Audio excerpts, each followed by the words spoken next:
Bueno, por acá Argentina ya buenas tardes. Por allá un poquito menos, ¿no? Bien. Bueno, bienvenidos a todos y a todas. Estamos en el 10º Coloquio Internacional de Investigadores en Diseño, este año en un año muy particular, porque esta Semana Internacional del Diseño que aloja este coloquio cumple 20 años, así que estamos de celebración.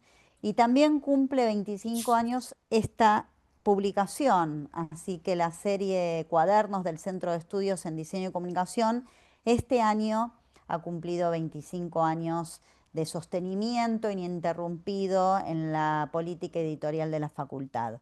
Bueno, les damos la bienvenida a nuestras queridas universidades de México. Mi nombre es Fabiola Nob, yo soy coordinadora de las publicaciones académicas de la facultad.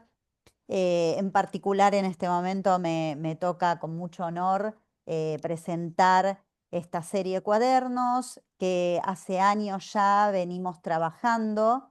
En algún momento dependían de alguna publicación conjunta que teníamos con la línea de investigación que yo dirijo, pero decidimos que los doctores podían tener su autonomía y con mucha gratitud dijimos eso. Entonces el doctor Gerardo Vázquez y el doctor Arodi Morales hace bastante que están dirigiendo esta línea de investigación que pertenece al Instituto de Investigación de la Facultad de Diseño, la número 12, Complejidades y Periferias. En este momento compartimos el cuaderno 272, Complejidad en el Diseño, Desafíos y Perspectivas.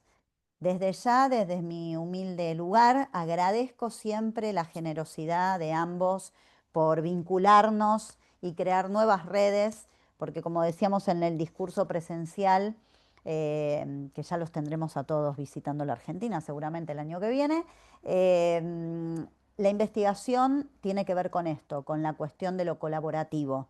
Así que celebramos que ambas universidades hayan apostado a nosotros, creído en nosotros y seguimos trabajando en forma conjunta. La palabra de ustedes, doctores, y yo ya los leí, ahora los quiero escuchar. Bienvenidos. Ok, muchas gracias, doctora. Muchas gracias por la invitación, por estar nuevamente aquí mostrando un cuaderno más. Para nosotros, pues es muy motivante estar trabajando con ustedes. En esta ocasión, a diferencia de los números anteriores, tenemos un número más creciente de participantes y tenemos participantes de diversas universidades del país. Tenemos de la Autónoma de Nuevo León muchos participantes, Universidad de Sonora, Universidad de Ciudad Juárez, Veracruzana, de Coahuila no recuerdo, no sé si alguien se me escapa, pero somos universidades del norte y centro del país. La De la Autónoma metropolitana. Metropolitana, la Metropolitana de la Ciudad de México, exactamente, donde está la doctora, y otras universidades. Entonces, esta red REDIC es una red que está creciendo, es una red que es dirigida por la gente de Nuevo León y quisiera, si puede el doctor Gerardo, hablarnos un poco más de la red. Hola, gracias y saludos a todos.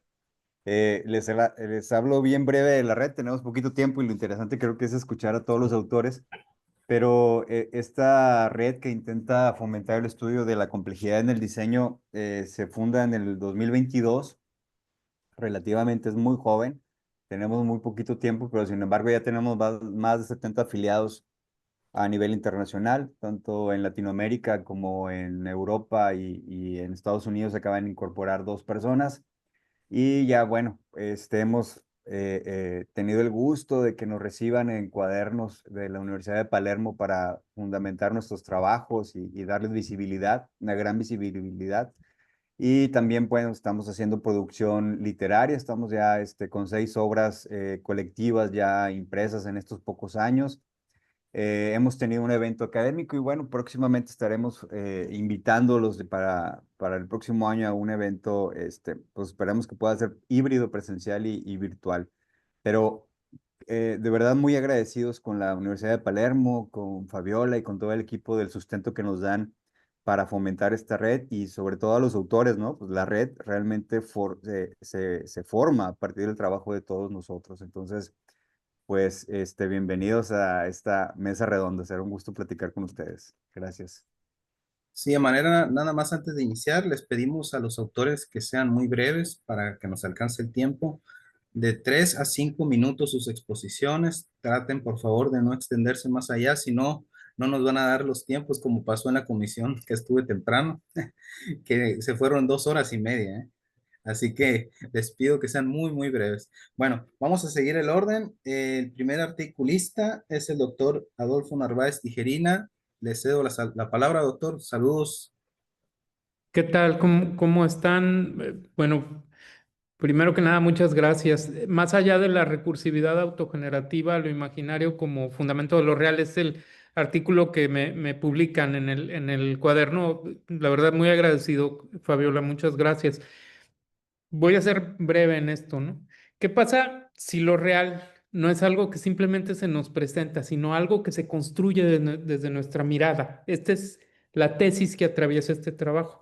El observador no solo percibe, sino que transforma y funda la realidad. Para ilustrarlo, se toma como metáfora la pieza musical On the Nature of Daylight de Max Richter, que aparece en la película Arrival de Denis Villeneuve. Y en esta historia, bueno, el lenguaje de unos seres extraterrestres altera la percepción humana del tiempo. Esta idea que parece de ciencia ficción, de hecho es tomada de una película de ciencia ficción, en realidad se vincula con preguntas fundamentales sobre el papel del lenguaje, la conciencia y la percepción en la construcción de lo real. Desde una mirada evolutiva, autores como Popper, Eccles y James han propuesto que el surgimiento del lenguaje de referencia objetiva durante el Pleistoceno transformó profundamente a la mente humana. Nombrar el mundo fue más que una herramienta de comunicación, fue abrir un plano simbólico paralelo al mundo físico. Y este plano permitió representar, crear, pensar lo que no estaba presente, ¿no? El arte rupestre más antiguo que tenemos memoria, por ejemplo, es la prueba de cómo la mente proyectó sentido sobre el mundo, ¿no? Las pinturas en cuevas, los rituales o las ofrendas no eran meras decoraciones, no eran actos para atrapar el espíritu de las cosas, para vincularse, ¿no?, con lo invisible. Y entonces esta capacidad de proyectar sentido permite entender una hipótesis, pues, que es central en este trabajo, ¿no? Que el observador, al mirar, colapsa la multiplicidad de posibilidades de lo real en una sola. Y esto tiene un eco en la física cuántica y sugiere que la conciencia podría afectar directamente a la realidad. Experimentos que se realizaron, por ejemplo, en la Universidad de Princeton mostraron que generadores de números aleatorios pueden ser afectados por la presencia de un observador consciente, especialmente cuando hay eventos colectivos que conmueven a grandes poblaciones. Y este fenómeno se ha vinculado con la noción de conciencia colectiva, por ejemplo, ¿no?, que parece operar como una inteligencia distribuida que emerge en determinadas condiciones. A través de simulaciones computacionales con agentes autónomos se ha observado algo similar. Al superar cierto umbral de información compartida, emergía para nosotros en el laboratorio un metaagente que coordinaba y regulaba el sistema, estabilizándolo y dándole coherencia. Este fenómeno recuerda a la hipótesis de Douglas Hofstadter sobre el yo como un bucle autorreferente, o a la noción de que lo mental puede surgir de la autoorganización. Entonces el metaagente en este contexto, ¿no?, funciona como una entidad emergente que reduce la entropía del sistema y prolonga su vida al mismo tiempo. Y aquí entra en juego la noción de lo imaginario, ¿no? En lugar de entenderlo como algo ilusorio, se plantea como el sustrato estructurante de lo real. Entre otros, Sheldrake, por como mencionar uno, ¿no?, propuso los campos morfogenéticos como estructuras que guían la forma y el comportamiento de los sistemas vivos mediante hábitos colectivos. Estos campos funcionarían como redes de memoria viviente fortalecidas por la repetición y podrían equipararse a los arquetipos junguianos en un cierto nivel. Ideas semejantes se han explorado también en el Global Consciousness Project o en iniciativas como Gaia's Dream, que buscan patrones oníricos o patrones de comportamiento colectivos correlacionados con eventos globales. Así, estas intuiciones apuntan a que la conciencia no está encerrada en cada individuo, sino que hay un nivel profundo, compartido y estructural que conecta nuestras experiencias. Este sustrato común, al que Castoriadis llamó lo imaginario radical y al que comparó con un magma originario, sería el lugar desde el cual emergen todas las formas posibles. Y esta idea dialoga con nociones antiguas como el logos heraclitiano o con nociones muy modernas como el orden implicado de Bohm, donde lo real no es lo que vemos, sino lo que subyace a lo que se despliega. En síntesis, lo que se plantea aquí es que lo imaginario no es el reflejo decorativo de lo real, sino su condición de posibilidad, y que el observador al mirar no descubre lo real como algo externo y fijo, sino que participa activamente en su configuración. Desde esta perspectiva, pensar a lo imaginario es abrir la puerta a una visión más rica y dinámica del mundo, una realidad que no es un hecho, sino un proceso continuo de creación compartida. Estamos creando constantemente. Muchas gracias. Muchas gracias, doctor. Muy interesante su propuesta. Vamos a dar paso a la doctora Gabriela Carmona Ochoa. Doctora, se Sí, puede gracias. presentar. Saludos, ¿cómo le va? Saludos, buenas tardes. Adelante. De la ponencia es la etnografía aplicada al diseño urbano y arquitectónico. Y bueno, pues el día de hoy, ¿no? Les quiero compartir sobre una reflexión sobre esta herramienta metodológica que en mi experiencia como investigadora dentro de lo que es arquitectura o el urbanismo, considero que es importante o fundamental abordar los desafíos que hoy encontramos en nuestras ciudades. Esta herramienta, como les digo, que se llama etnografía, pues es fundamental. Quienes investigamos las ciudades desde el diseño o desde la planificación o como yo, ¿no? Desde lo cultural, nos enfrentamos a esta realidad que es compleja, ¿no? Por eso yo también a las ciudades ya no se les puede entender como una estructura estable o con espacios controlados, son sistemas muy dinámicos que están siempre transformándose y habitados pues, por las personas, por sus prácticas, por sus discursos, sus deseos, sus angustias. Entonces, esto se vuelve muy necesario, ¿no? Esta complejidad de las ciudades se necesitan metodologías, ¿no? Que podamos abordar todas estas dimensiones. Entonces, es necesario también comprender esos fenómenos urbanos, no de una manera lineal, sino por el contrario, con múltiples interacciones de los diferentes agentes, como les decía, estas personas, también la infraestructura de una ciudad, las instituciones, sus normas, la tecnología, todo esto influye.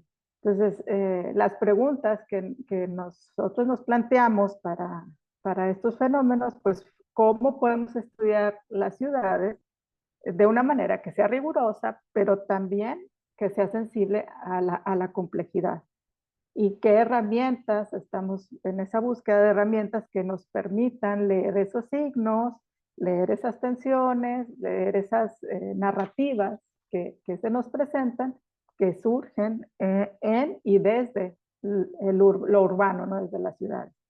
Entonces, bueno, nosotros consideramos que lo cualitativo es fundamental y esta herramienta, la etnografía, nos permite, ¿no? Nos ofrece una vía para entrar a estos estudios. Es una herramienta que nos ayuda a ver la ciudad ya no como un objeto solamente, sino que con muchos sentidos, ¿no? Con un entramado de sentidos. Sin embargo, también es necesario considerar que ya no solamente estamos en lo físico, y es ahí donde yo me he estado refiriendo a esos estudios, porque ya vivimos también en un mundo digital.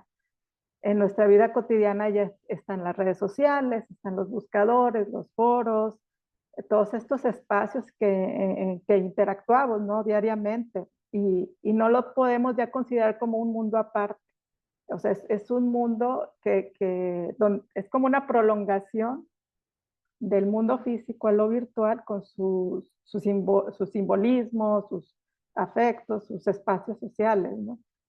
Y ahí es donde entra la etnografía como esta herramienta útil. La etnografía que nace o se deriva de la etnografía va a trasladar estas capacidades que tiene esta herramienta, como es la observación o la interpretación, a lo virtual. Entonces, con esto vamos a poder estudiar a estas comunidades en línea, analizar sus discursos, ver cómo son sus plataformas, ver patrones, identificar pues hasta los imaginarios urbanos. Aunque esto se está desarrollando en el ciberespacio, también tiene consecuencias en lo físico.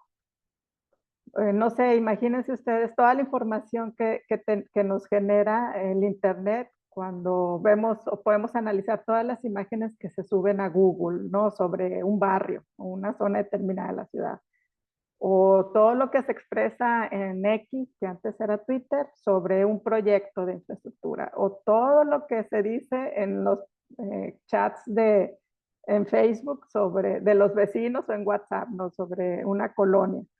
Esto nos revela percepciones muy interesantes donde podemos configurar un imaginario urbano.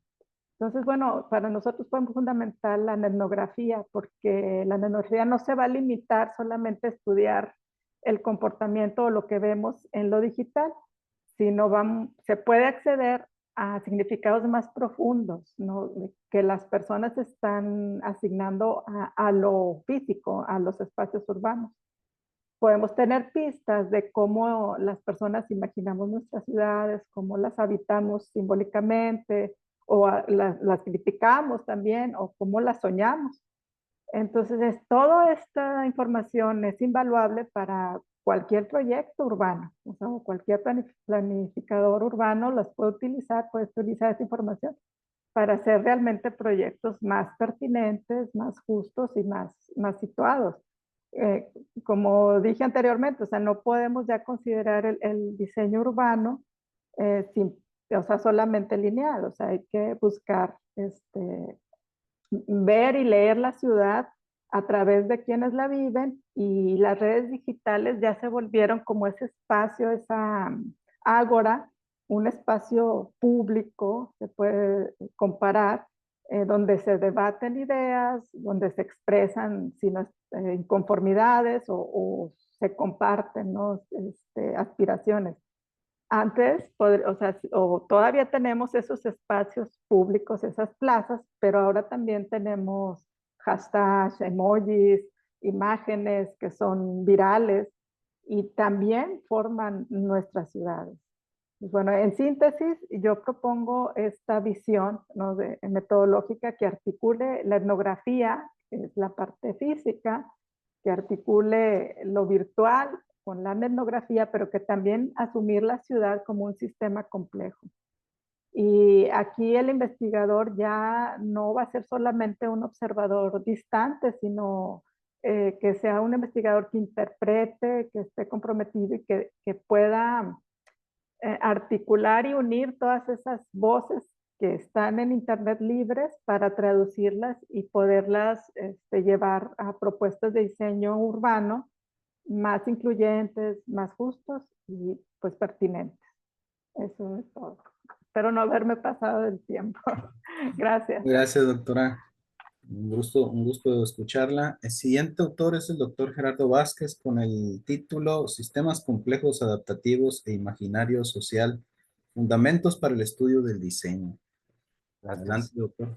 Gracias. Bueno, como dice el doctor Arodi, el documento que planteo es tratar de unificar dos líneas de investigación en las cuales hemos trabajado ya bastante tiempo, que por un lado son los sistemas complejos adaptativos y por otro es el imaginario social. El punto de unión entre los sistemas complejos adaptativos y el imaginario planteamos que es el diseño. Planteamos que realmente fundamentar el diseño desde una visión transdisciplinar nos puede ayudar a realmente entenderlo como sistema y a compaginar que el imaginario es lo que se mueve dentro del sistema, es la información dentro del sistema. Para esto, preparé algo que está escrito para no excederme también en el tiempo, se los leo. El artículo propone una lectura transdisciplinaria del diseño a partir del cruce entre la teoría de los sistemas complejos adaptativos y el concepto de imaginario social. Se sostiene en el texto que los objetos y entornos diseñados no son simples artefactos funcionales o estéticos, sino son más bien interfaces adaptativas que condensan información simbólica, cultural y biológica generada por los sistemas sociales.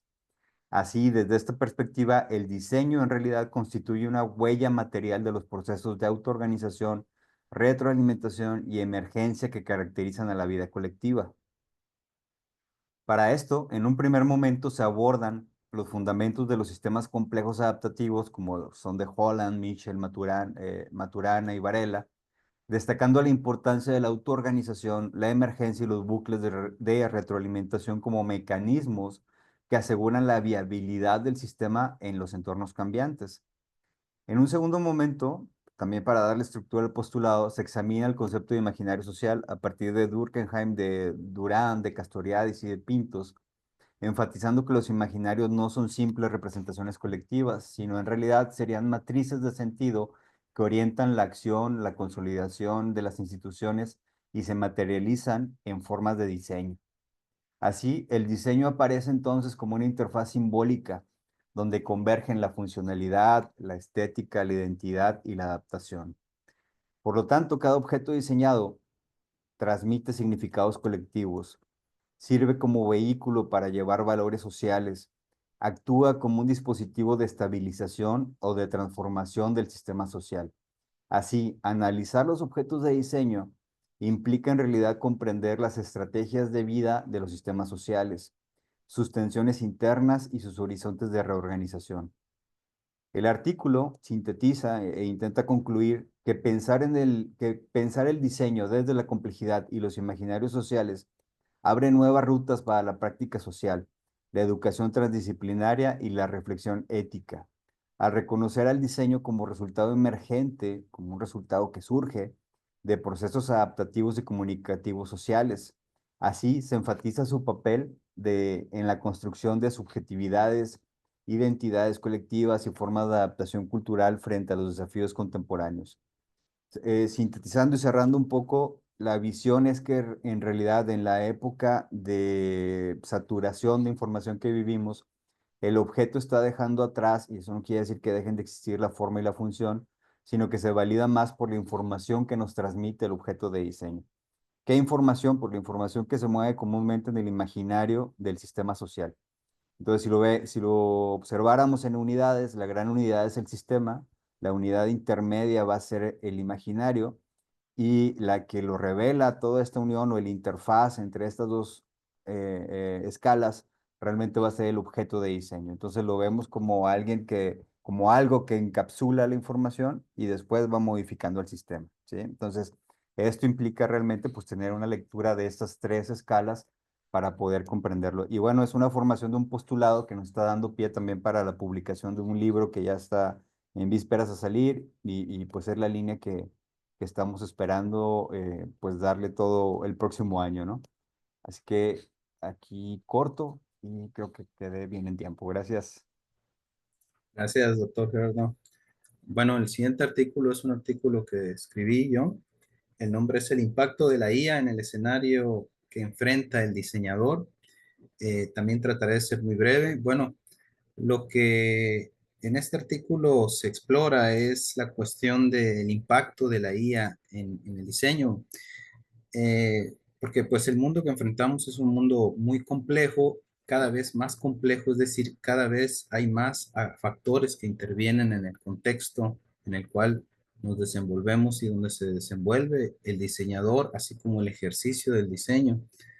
Entonces, el diseñador y nuestra dinámica se va enfrentando a nuevos retos, nuevos problemas que requieren nuevas capacidades, nuevos conocimientos, y en ello pues ha emergido recientemente la IA como una variable nueva, una variable potente, una variable pues que debemos de considerar y que según lo que he estado estudiando, el diseñador todavía no está muy consciente de sus alcances, de sus potencialidades. En el ámbito educativo, hay estudios que apuntan a que la IA puede ser un potencial que permite mejorar la calidad de la enseñanza, del aprendizaje, aunque ello también trae retos consigo, tales como pues, adaptaciones curriculares, la formación de docentes en el ámbito tecnológico y la cuestión ética, ¿no? Muy importante. Sin embargo, pues tenemos que alinear todo para poder estar en una dinámica congruente y acorde, ¿no? Entonces, la IA parece ofrecer ventajas al diseñador, demandar necesidades, pero también hay retos y hay muchos sentimientos encontrados respecto a esta, ¿no? Voy a poner unas gráficas porque hicimos una investigación entre alumnos sobre qué opinaban, qué les parecía la IA, cuál era la perspectiva que tenían de ella. A ver si se podemos ver. Es un estudio cuantitativo descriptivo y le preguntamos a los estudiantes, ¿consideras a la IA como una amenaza para la profesionalización del diseñador? Y hay resultados muy variables, ¿no? La mitad no está ni desacuerdo, ni de acuerdo ni desacuerdo, y de la otra parte hay porciones muy divididas, ¿no? Quienes están totalmente en desacuerdo como quienes están totalmente de acuerdo, es decir, hay todavía mucha ambigüedad en cuanto a esto, ¿no? Otra de las gráficas decía, ¿consideras que el diseñador requiere hoy desarrollar nuevas habilidades para enfrentar la IA? Ahí sí, el 80% concordó en estar de acuerdo en esa necesidad o totalmente de acuerdo, lo cual nos obliga, o el diseñador lo obliga a desarrollar nuevas capacidades que van mucho más allá de lo que se está enseñando en el aula. Al indagar sobre cuáles eran estas nuevas habilidades o conocimientos, principalmente podemos agruparlos en tres factores o en tres escenarios. Aprender a utilizar las herramientas de la IA y sus alcances en favor del desarrollo de propuestas y resoluciones a los problemas gráficos. Esa es una. Dejar de temer a la IA transitando de verla como una posible amenaza a entenderla como herramienta que puede jugar en favor del diseñador y su ejercicio, y finalmente desarrollar habilidades, que yo creo que esta es la principal, ¿eh? Desarrollar habilidades como la comprensión lectora, el pensamiento crítico y analítico, lo cual es esencial para un eficiente manejo de estas herramientas. Si nos damos cuenta, manejar la IA requiere saber hablar con la IA, porque nosotros le pedimos cosas a la IA, pero la IA necesita entenderlas o tiene su manera de entender las cosas, y ahí es donde nosotros, como diseñadores y en sí, como cualquier usuario, saber pedirle a la IA. Entonces necesitamos desarrollar eso, la habilidad lectora, pensamiento analítico, crítico, que esto debería de impactar también de manera directa en los planes de estudio, en los contenidos y en algunas cosas para poder evolucionar en ese sentido y que la IA juegue a favor del diseñador. Esta es una investigación que apenas iniciamos, es un campo muy interesante que tiene mucho de dónde crecer, de dónde sacar nuevas ramas, digamos, cómo extendernos, ¿no? Entonces es un área muy interesante. Yo ahí hasta aquí dejo mi presentación y bueno, es un tema, repito, que pues va a venir hacia adelante y pues ojalá y seamos más los que estudiemos este tema. Muchas gracias. Cedo, eh, cedo la palabra al siguiente autor, que es la doctora Erika Rogel, Leonardo Moreno. En su propuesta, el título es Propuesta de modelo de orientación transdisciplinar para abordar problemas complejos del diseño. Muchas gracias, doctor. Pues bueno, Gracias. primero agradezco la invitación y agradezco a cada uno de las personas que hacen posible el evento.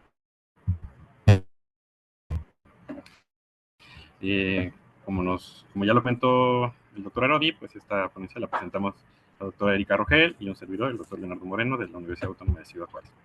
Nosotros presentamos precisamente una aproximación metodológica para enfrentar problemáticas complejas mediante la propuesta de un modelo con orientación transdisciplinar desde el diseño. Nosotros, cabe mencionar que cuando hablamos de un diseño sin apellidos, ¿no? Con una visión más integrada, a excepción de cuando hablamos específicamente de alguna de las áreas, ¿no? Este modelo no surge solamente de un proyecto, sino que surge ya de un trabajo de más de 20 años que hemos estado desarrollando, primero desde una visión con enfoque a lo social, y posteriormente pues ya orientado a lo que es el diseño de la complejidad. Sobre ello, en el 2014 nosotros iniciamos un cuerpo académico, se llama Diseño de Usuario y Entorno, precisamente orientado a el estudio de la complejidad y de los enfoques que nos ayudan a abordarla. A partir de ahí hemos trabajado con diversos proyectos desde licenciatura, maestría y doctorados, proyectos con financiamiento ya sea institucional y proyectos de financiamiento nacional, y finalmente un proyecto en colaboración con la Universidad de Carleton en Canadá, que es donde surge precisamente este trabajo y este modelo. Pero en sí el modelo, a final de cuentas, el modelo es el resultado de la reflexión sobre los procesos orientados al abordaje de la complejidad, por una parte, y a la exploración de estrategias para plantear soluciones a proyectos, a problemas complejos, ¿no? Entonces este modelo pues presenta básicamente la experiencia ganada básicamente en 10 años de trabajo. La óptica que básicamente entendemos es que en general nos enfrentamos ya a fenómenos diversos, multifactoriales, cuyo origen, causa y alcance es difícil de explicar, que ya no son alcanzables o que no se pueden resolver desde miradas muchas veces disciplinares, sino que requieren una visión más amplia, ¿no? Y a partir de ahí, pues entendemos que el diseño también debe transformarse para poder abordar precisamente este tipo de problemas y proponer soluciones más integrales, ¿no? La pregunta que trataba de responder precisamente este proyecto era si el diseño, desde un enfoque transdisciplinar, podía proponer soluciones para impulsar eficazmente el cambio y crear entornos urbanos más inclusivos, ¿sí? Entonces, en este proyecto se desarrollaron estrategias para trabajar con diversos actores sociales, ¿sí? De hecho, aquí radica uno de los primeros retos al trabajar con problemas complejos en las ciudades, ¿no? O sea, cómo trabaja, cómo identifica uno de los actores sociales, cómo trabajamos con ellos, cómo formamos equipos de trabajo en los que funciona, por un lado, la academia, pero no solamente desde una disciplina, sino desde diversas disciplinas, la sociedad civil, organizaciones no gubernamentales y el gobierno, ¿no? Las instituciones gubernamentales. El modelo que presentamos se estructura básicamente en 3 etapas. La primera de ellas es una etapa de análisis, cómo analizamos precisamente la complejidad de un sistema, como lo urbano. La segunda parte es un desarrollo metodológico y la tercera es el desarrollo de prototipos. En esta primera parte de análisis básicamente se trataba de comprender el fenómeno, ¿sí? Nosotros estábamos haciendo un proyecto con la Universidad de Carleton en cuestión de la mejora de los entornos urbanos con un enfoque de género, ¿sí? Entonces se requirió primero entender el problema, ¿no? Para ello se formaron 2 equipos, uno de ellos encargado de hacer un análisis urbano, o sea, más estructural, y el segundo de ellos más enfocado al estudio de lo social. Y un elemento importante para poder discutir, porque éramos de diversas áreas de conocimiento, ¿sí? Algunos urbanistas, diseñadores industriales, diseñadores gráficos, y algunos otros de áreas de las humanidades y las ciencias sociales. Se presenta un seminario integrador en el cual se discuten y se presentan los resultados para ir integrando y sistematizando todos los resultados, ¿no? A partir de ahí se generó un borrador y con ello se empezaron a desarrollar estrategias desde el enfoque de cada uno de los participantes, ¿no? De ahí se desarrollaron prototipos y se presentan pues, precisamente estos resultados, ¿no? Entonces, básicamente de esto trata ese modelo, ¿no? Toda esa experiencia. Algunas conclusiones que surgen de ello es que el diseño pues, posee un alto potencial como agente de cambio social, ¿sí? Y que tiene esta capacidad para abordar lo complejo de una manera sistémica, cuenta con este potencial para dialogar con otras áreas disciplinares, ya que básicamente el diseño tiene una orientación interdisciplinar. Y entendemos que el diseño no debe limitarse a la solución técnica de los problemas nada más, sino que, como lo decía anteriormente, pues debemos orientar esfuerzos para mejorar precisamente la capacidad del diseñador en cuestiones, en habilidades como la gestión social, cultural, los análisis sistémicos, el trabajo en equipo y la conciencia colectiva. Y pues también este proyecto pues la intención es ampliarlo a un texto más amplio, más amplio y que presente de una manera más profunda precisamente todos estos modelos, ¿no? Por mi parte es todo, muchas gracias. Muchas gracias, doctor. El siguiente artículo es de la estudiante Edna López Cruz, titulado Estrategias didácticas en los talleres de diseño gráfico, análisis del currículum de 2 instituciones del noroeste de México, mediante una revisión documental. Adelante, Edna. Muy bien. Buenos días, muchas gracias. Más que nada, el avance o el artículo que quiero presentar es un pequeño análisis que hicimos sobre el currículo de 2 instituciones del noroeste de México, que es la Universidad de Sonora y el Instituto Tecnológico de Sonora, basándonos en las estrategias didácticas que se siguen en los talleres de diseño. Brevemente, ¿qué es un taller de diseño? Son estos espacios curriculares donde se intentan enseñar conocimientos prácticos para la profesión del diseño, comenzando por conocimientos básicos, por así decirlo, en los primeros semestres y conocimientos avanzados, ya que van, por así decirlo, los estudiantes en semestres más grandes, por decirlo de una manera. Un problema que tienen estos talleres es que a veces no suelen ser impartidos por profesionales del diseño. Lejos de ser una crítica, también puede ser un aporte para fomentar un pensamiento interdisciplinar.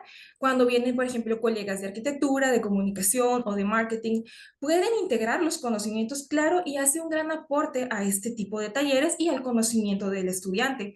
Por lo cual, nuestro objetivo fue analizar cómo están impartiendo estas estrategias didácticas en estas universidades que les mencioné.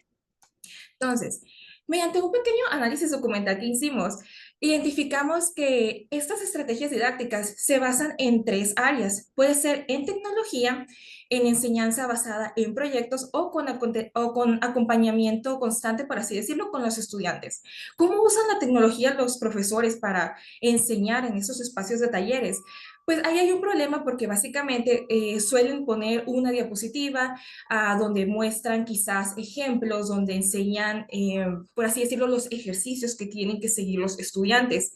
Lo que más se utiliza es la enseñanza basada en proyectos, donde se empieza, por así decirlo, el semestre, se dan los objetivos de las asignaturas, se comienza con un proyecto y se asignan ciertos tiempos para realizar estas actividades. Cada semana se va haciendo un acompañamiento con el estudiante y van así trabajando hasta llegar a un objetivo propuesto en un principio. El acompañamiento varía. Una de las, por así decirlo, características de estos talleres es que tienen menos estudiantes que las asignaturas teóricas. ¿Qué ayuda o cómo aporta esto? A que hay una atención más focalizada hacia el estudiante. Si tienen dudas, si quieren resolver algo, al ser una menor cantidad de estudiantes, se puede tener también mayor, por así decirlo, acercamiento con ellos. Entonces, en la Universidad de Sonora y el Instituto Tecnológico de Sonora sí abarcan estas asignaturas, taller de diseño, expresión gráfica, taller de creatividad.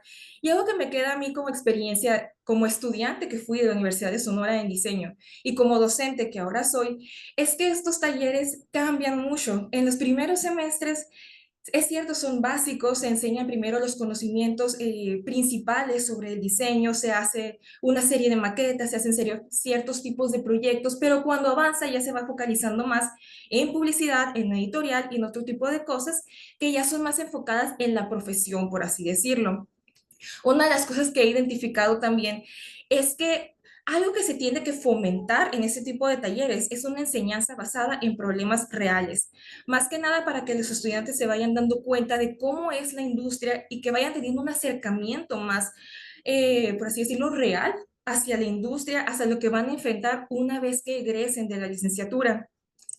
como conclusión, así rápidamente a la que llegamos, es que no hay que cambiar toda la malla curricular para hacer una mejora en la asignatura, en la licenciatura, en diseño gráfico, en los programas de este tipo de asignaturas o, por así decirlo, disciplinas proyectuales, sino más que nada enfocarse en problemas reales, hacer un mayor acercamiento a los estudiantes, intentar comprender también cómo trabajan ellos, cómo piensan y cómo podemos como docentes apoyarlos a que sigan aprendiendo más. Quizás una estrategia o una técnica no les funciona, pero si vamos a estar implementando proyectos, dejarles claros desde un principio todo un brief con lo que tienen que hacer, con los objetivos deseados, con ejemplos también para que ellos entiendan rápidamente qué tienen que alcanzar, qué tienen que cumplir, para que al final cuando realicen ese proyecto, pues no tengan dudas también ellos de cómo van a salir o qué tipo de calificación van a obtener, por así decirlo, que es algo que les preocupa muy constante en este tipo de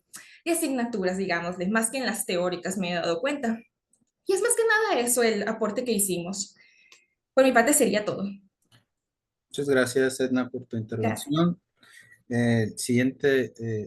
Los siguientes autoras son Paola Olivas, perdón, es María Marta Silva y Liliana Sosa Compeán, con el artículo Diseño basado en sistemas complejos para la organización de comunidades, grupos de recreación histórica, experimental, lúdica. Adelante, doctora Liliana. Gracias. Sí, vamos a compartir la presentación. ¿Me indican si se ve? Por favor. Ya la vemos. Si gustan Gracias. ponerla, ahí está. Sí. Muchas gracias. Yo soy la doctora María Silva y mi colaboradora, la doctora Liliana Sosa. Nuestra investigación analiza desde el punto de vista de los sistemas complejos y de las comunidades emergentes un fenómeno que se presenta de una manera muy interesante en estas comunidades. Esto pues parte del diseño que aplicado a las comunidades complejas puede generar por medio de los objetos las situaciones, las dinámicas y los entornos, sistemas, relaciones y diferentes organizaciones o formas de organizar de las personas. Entonces, ¿qué son estos grupos de recreación histórica, experimental y lúdica? Bueno, es un término pues de paraguas que nosotras definimos para englobar diferentes comunidades que se dedican a cierto nivel de especialización a lo que es la recreación histórica. Y dependiendo de qué tanto compromiso tengan con esta recreación histórica, es el nivel en el que se encuentran. No hay una jerarquía entre ellos, hay unos más especializados que otros, pero todos tienen la misma validez y la misma función en la comunidad, básicamente. Entonces, estos emergen como un fenómeno cultural que integra diferentes perspectivas, desde lo que es el deporte, como se puede ver en la imagen, hasta lo que es el arte, la cultura, la historia, también dinámicas que favorecen el fortalecimiento de la salud mental, la regeneración del tejido social. Entonces, realmente son grupos muy ricos que por medio de estas dinámicas permiten a las personas integrarse de maneras muy distintas y encontrar comunidades que los acojan para que ellos se desarrollen como personas íntegras. Y pues los principios clave que suceden o que se suscitan en estas comunidades, pues es la emergencia, la autoorganización, la adaptación y la retroalimentación, conceptos que comparten con los que son los sistemas complejos adaptativos. Entonces, los convierten en grupos que se autoorganizan y evolucionan sin un control central rígido. Muchas veces surgen de la iniciativa de una, dos o tres o una comunidad que busca realizar estas actividades, que tienen ciertas habilidades para poder suscitar esta dinámica, ya sea que sepan elaborar los artefactos que utilizan, o que sean buenos para la imagen de identidad que tienen estos grupos, o para diseñar las dinámicas que se llevan a cabo.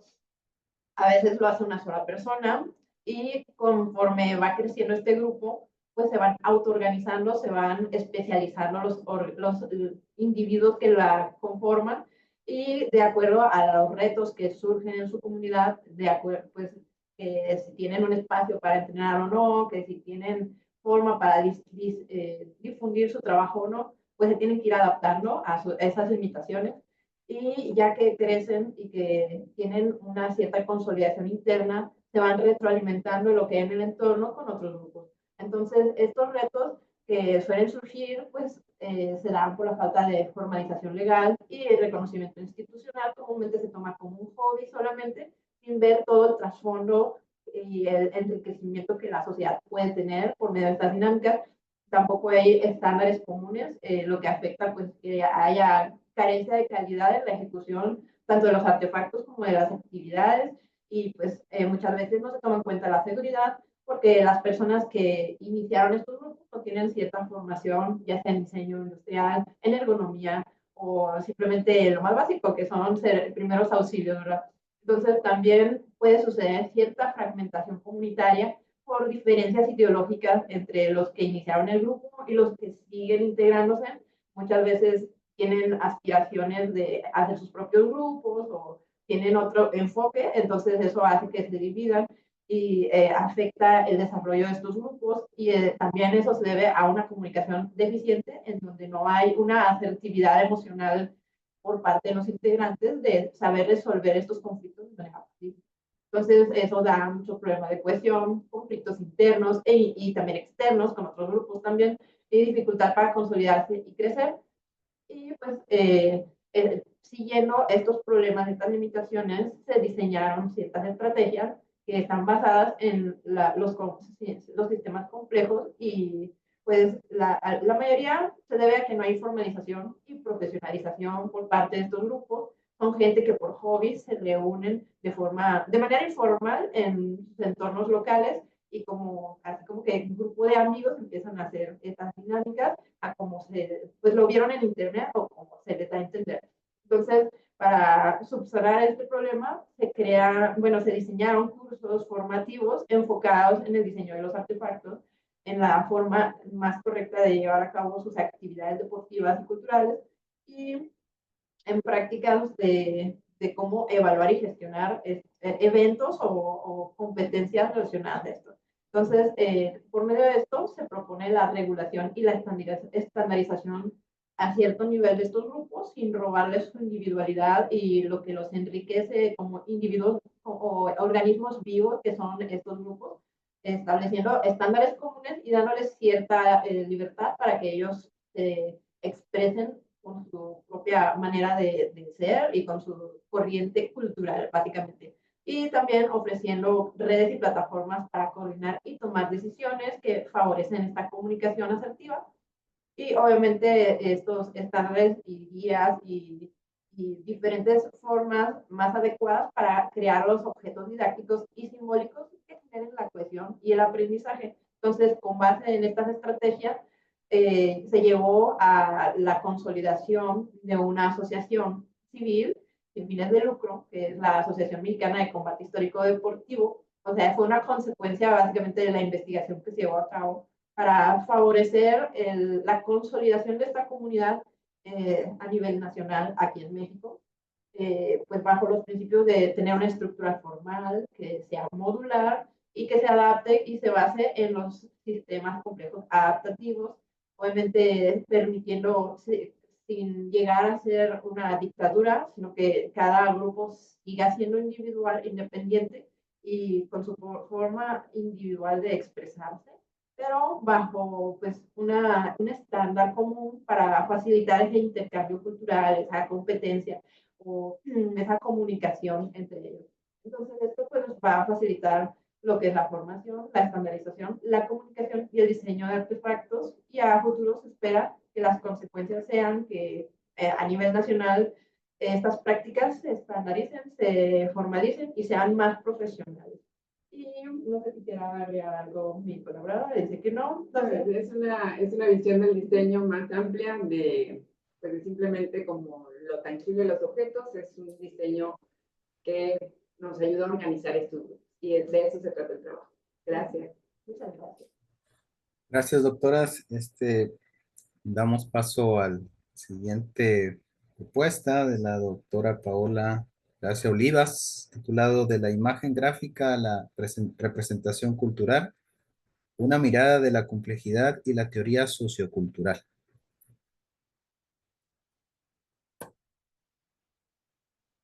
Doctora Paola.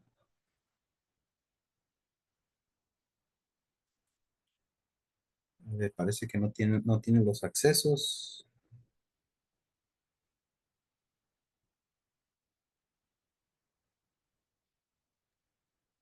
Chicos, ahí Paola Gracia, ¿no? Gracia Olivas. Sí.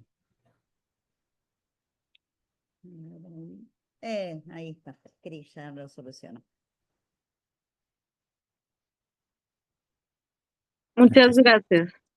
Y si tengo acceso para compartir pantalla. Sí, adelante. Ok. Porque no me aparece. A ver. Si no, puedes exponer Ajá, todo. sí, así. Ajá. Pues buenas tardes, un gusto y muchas gracias por el espacio.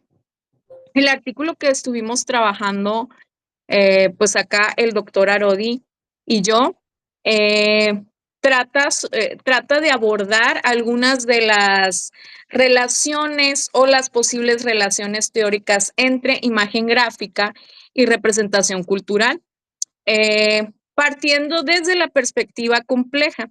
Entonces, esto abona principalmente no, bueno, más bien, no solamente a la teoría del diseño, sino también a la forma de enseñanza y aprendizaje en el diseño y específicamente en el diseño gráfico, ¿no?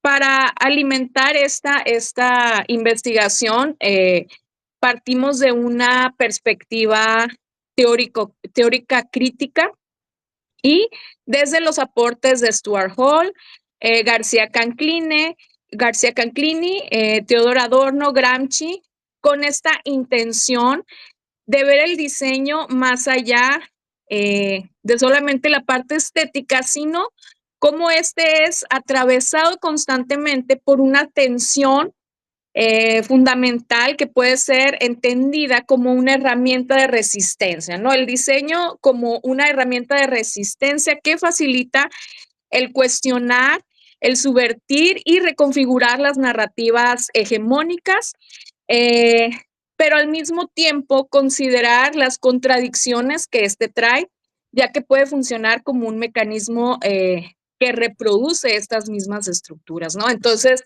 esta es una de las preguntas que se hacen en este texto, que nos hacemos en este texto. ¿Cuáles son esas contradicciones del diseño y cuáles son las posibilidades que la teoría sociocultural permite en cuanto a los aportes desde la interdisciplina, la multidisciplina y la complejidad, ¿no? Entonces, vamos a ver cómo Gramsci señala que la hegemonía cultural opera a través de consensos que se construyen en el terreno ideológico, en donde ciertas representaciones se legitiman mientras otras se invisibilizan, ¿no? Entonces, partiendo de esto, podemos entender cómo el diseño gráfico o la disciplina del diseño en estos tiempos actuales está demandando que vayamos más allá de la parte estética, de la parte funcional del diseño, sino que como diseñadores o como docentes en el diseño podamos aportar esta visión crítica. Es necesario considerar que las teorías socioculturales pueden abonar las prácticas del diseño, especialmente aquellas que buscan cuestionar las narrativas. La obra de García Canclini también es clave en la parte de entender la cultura. Resulta relevante al destacar la capacidad del arte popular y otras manifestaciones gráficas para resistir, reapropiarse de los símbolos y generar discusiones contrahegemónicas. Asimismo, las aportaciones de Barthes sobre la construcción de los significados mediante la iconicidad, la connotación y la carga simbólica permiten identificar cómo el diseño comunica ideas complejas que no se reducen a su dimensión estética, como ya mencionaba. Entonces, planteamos en este texto algunos ejemplos de un colectivo que se llama Colombia Popular, que investiga las imágenes producidas fuera de las agencias de publicidad. También tenemos otros ejemplos mexicanos como colectivos de Oaxaca, como La Pistola, La Guillotina, los cuales hacen también este análisis o esta presentación de las imágenes en relación a los cuerpos que las consumen, pero también la manera en que nos relacionamos con estas imágenes fuera y dentro de Internet, ¿no? Entonces, estas imágenes no solo comunican, sino que dialogan con los cuerpos que la ven y con los lugares donde se colocan, activando significados que cruzan lo político, lo emocional y lo comunitario. Entonces, como parte de la conclusión, llegamos a un modelo en donde, que ahí van a poder observar si revisan el texto en el cuaderno, en donde tenemos esta parte de discurso ideológico como parte del diseño, que a veces podemos olvidar o dejar de lado al momento de estar diseñando o de observar las imágenes. Entonces, estamos como apostando a la importancia de que el estudiante, las y los estudiantes puedan tomar en cuenta esta parte, y rescatamos dos conceptos, que es diseño hegemónico y diseño alterno, poniendo al centro lo que es la imagen como representación. Entonces, aquí también hay un cruce entre imagen como representación, pero también como parte de esa representación cultural, cruzando la subdisciplina que representa a la comunicación y al diseño, que es la semiótica, pero también los estudios culturales que aportan desde otras disciplinas como la antropología, la sociología, y que abonan también a la comunicación. Entonces, como entender estos cruces es fundamental para poder tener una perspectiva más crítica del diseño. Y un concepto que también nos parece muy importante es el de contextualización o contextualismo radical que nos aporta Stuart Hall, ya que este permite situar cada situación, cada práctica en el diseño y considerarnos como sujetos y sujetas que producen diseño, pero a su vez consumen. Entonces ya traemos como una carga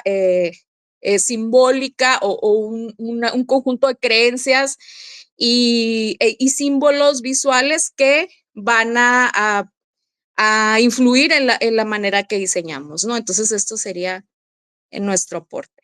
Muchas gracias. Muchas gracias, Paola, por tu intervención. Seguimos con la doctora Sánchez Ramos. Me indica la doctora que parece que está teniendo problemas para acceder. Sí, ya Ya. pude. Listo. Sí. Gracias, Aaron. El título, perdón, es el pensamiento complejo en la elaboración de imágenes en la IA generativa. Así es, doctora. Muchas Adelante. gracias. Muchas gracias a todos, compañeros, alumnos y colegas, ya desde hace muchísimos años, ¿no? Bueno, ¿puedo compartir, Arodi? Sí, ¿verdad? Así, adelante. Ok. Bien, entonces, bueno, lo que nosotros hicimos, la doctora Miriam Montoya López y su servidora, fue un estudio sobre efectivamente la IA generativa, pero lo abordamos ahora de distinta manera. Tenemos ya trabajo sobre la dificultad que se tiene al momento de implementar la IA, sobre todo en el proceso creativo, tomando en cuenta también las cuestiones de tanto de aplicaciones como de software, como de cuestiones de derechos de autor. Entonces tenemos como una complejidad grande en esta parte tecnológica, que si bien es una herramienta, pues los hoyos negros que lo rodean son bastante sensibles, sobre todo en nuestro país, donde la legislación pues no está todavía bien establecida en la parte del uso, ¿no? Tanto de los derechos de autor como de las posibilidades que se pueden generar a partir del proceso de diseño, ¿no? Entonces, bueno, lo que hicimos fue un estudio exploratorio con una población de 79 estudiantes, en donde lo que pretendemos es abordarlo, pero de forma inversa como lo estábamos usando, ¿no? Nos basamos mucho en los modelos de CEJA, el modelo de investigación, en la parte de estos cinco etapas que nos permitieron entonces complementar la parte histórica, la parte de argumentación con esta parte del proceso creativo, ¿no? Entonces, en la indagación, bueno, tenemos ciertas situaciones como análisis del contexto, la parte histórica, cultural, social, para después pasar a la segunda etapa, que sería una preconfiguración, experiencias y nivel de significación, que es importante para poder realizar el prompt. O sea, el problema del diseño al momento de utilizar esta inteligencia artificial es que recordemos que funciona a base de redes neuronales de preferencias. Entonces, entre más corto sea el prompt, más escaso, menos específico, menos contextualizado, pues lo que se realiza muchas veces no tiene ni congruencia con lo que uno desea, ¿no? Que se refleje. Entonces, pasamos a la tercera, que es la realización de la propuesta, en donde ya esta preconfiguración tiene que ver con la configuración y el nivel interpretativo, y después el modelo de investigación, que es la implementación y la valoración de resultados. También tomamos algo de los elementos complejos en la parte del diseño en cuanto a la factibilidad, la usabilidad, funcionalidad y viabilidad, ¿no? O sea, que son conceptos que están muy relacionados con este proceso de la necesidad que se tiene de comunicar algo. Entonces, como les comentaba, es un ejercicio exploratorio que viene desde la UDA de Computación 2 en la Universidad de Guanajuato. Y bueno, aquí pueden ver un poco las fases metodológicas ya que nosotros implementamos en nuestro propio ejercicio, ¿no? Que los basamos en esta encuesta exploratoria acerca de los medios de ilustración que prefieren los estudiantes, porque también tenemos esa inventiva, esa creatividad desde los instrumentos que se van a tomar entre crearlos, o sea, no tomarlos que el mismo software nos da, sino que personalizarlos, ¿no? Después la opinión sobre la herramienta de la IA, que es una situación que no todos los estudiantes lo manejan al mismo nivel. El prototipo, que aquí, bueno, ya vemos estos aspectos semióticos, el proceso experimental con enfoque cultural histórico, ya que lo posicionamos en un momento específico, con una literatura determinada, la generación de los prompts, se genera la IA y aquí es donde invertimos. O sea, nosotros partimos de la IA generativa y después el proceso de diseño a esa IA generativa. Bien, porque si bien la generación de estas nuevas imágenes no eran totalmente congruentes con lo que los diseñadores tenían en su idea, ¿no? En su pensamiento. Entonces, lo que hicimos fue no dejar la IA como el recurso final de la imagen, sino antes y el después que interviene ya un tratamiento a la misma imagen y que también realza esa capacidad creativa que tiene el diseñador para ajustarlo a lo que él decide que es la mejor opción. Después invertimos, como les comentaba, tenemos la ilustración ya manual y después la mesa de discusión. Bien, entonces, bueno, esto es poquito de lo que hay en el artículo. Y bueno, la conclusión a la que llegamos es que no necesariamente los jóvenes, por ser jóvenes, tienen esta capacidad de argumentación en cuanto a la IA. El problema está en la parte significativa, o sea, de los símbolos, de los significados, cómo escribimos. Bien, y esta parte del lenguaje escrito que ya se está perdiendo y que desgraciadamente estas inteligencias requieren que volvamos a retomar esta parte en el diseño gráfico. Bien, o sea, la parte de estructura de un lenguaje claro, conciso y específico. Bien, y ya en la parte del cuaderno, bueno, ya ustedes podrán ver que tenemos toda una serie de trabajos que nosotros realizamos a partir de, aquí están, de diversos ejemplos que tomamos y que pudimos ver cómo la inteligencia artificial ayuda, pero no lo quitamos del proceso creativo en la manipulación de imagen que nosotros pusimos al final. Entonces, yo creo que esa es nuestra aportación principal, o sea, que invertimos el proceso de la generación de imágenes que comúnmente se desarrolla. Muchas gracias, Arodi, y gracias a todos.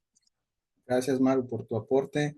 Vámonos con el doctor Juan Andrés Sánchez García, a través de su artículo Desafíos del diseño autopoético transdisciplinar, pensar sistémico en el proceso creativo arquitectónico.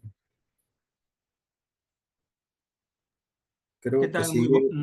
Muy buenas Sí. tardes a todos. Adelante. No sé si doctora María Eugenia pudiera dejar de compartir para... Gracias, doctora. Gracias.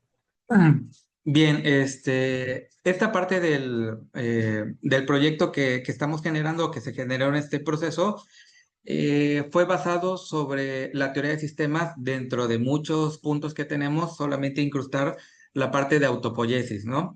Donde lo que se hizo en un ejercicio metodológico ya casi de fin de carrera, para un concurso, era que estaba basada en la teoría del caos, que sugiere que ante estos sistemas deterministas, en este caso fue el desarrollo de centros históricos, ante condicionantes que eran locales, que describen ya el comportamiento no lineal de estos vacíos urbanos que se encontraban dentro del centro histórico, pues sabemos que un pequeño cambio va a modificar las condiciones sobre las cuales está metido este vacío urbano. Y lo que se afirma es que no es necesario cambiar todo un sistema establecido en una fisonomía territorial, sino que dentro de la estructura principal se pueden hacer pequeñas incrustaciones que parten de un abordaje de un diseño arquitectónico que integra la transdisciplinaridad.